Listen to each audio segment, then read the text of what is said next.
So by default in Pulsar, this is kind of what geo-replication looks like. Once again, it's done asynchronously between different data centers. And as you can kind of see here, it's a full replication by default. We'll talk about some ways in which you can control that more. And, so all your data centers are going to connect to one another and have the ability to replicate data.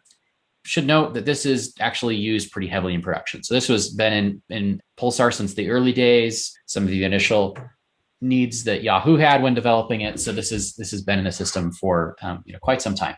The way that this works, once again, is based on that, as we mentioned, that configuration store.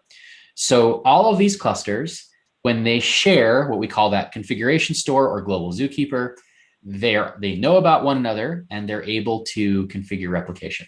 The way deal with and configure geo-replication in Pulsar is you first enable it on an individual tenant. So when you create tenants, in addition to creating those admin roles, there's also the ability to say, these are the clusters that tenant can use. Say, for example, I've got, my data science team, maybe my data science team, all the data is being pulled back to that central cluster. So they really only need access to my main cluster. Whereas if I have maybe my application team and those tenants, they may need access to all the different clusters. So you can actually control that at the tenant level.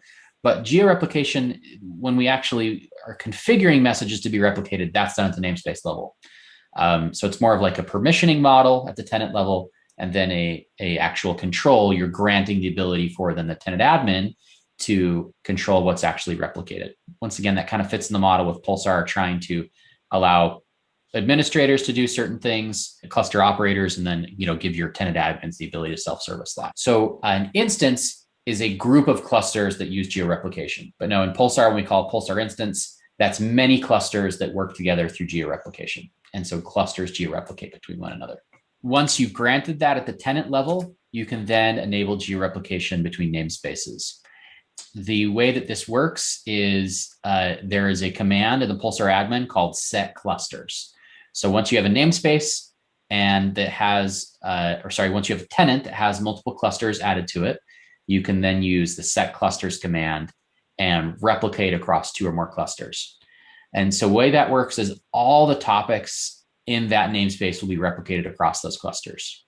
But it should be noted is that, so that by default, right, you can control it at the namespace level, but it should be noted that the Pulsar clients restrict replication selectively by specifying a replication list per message.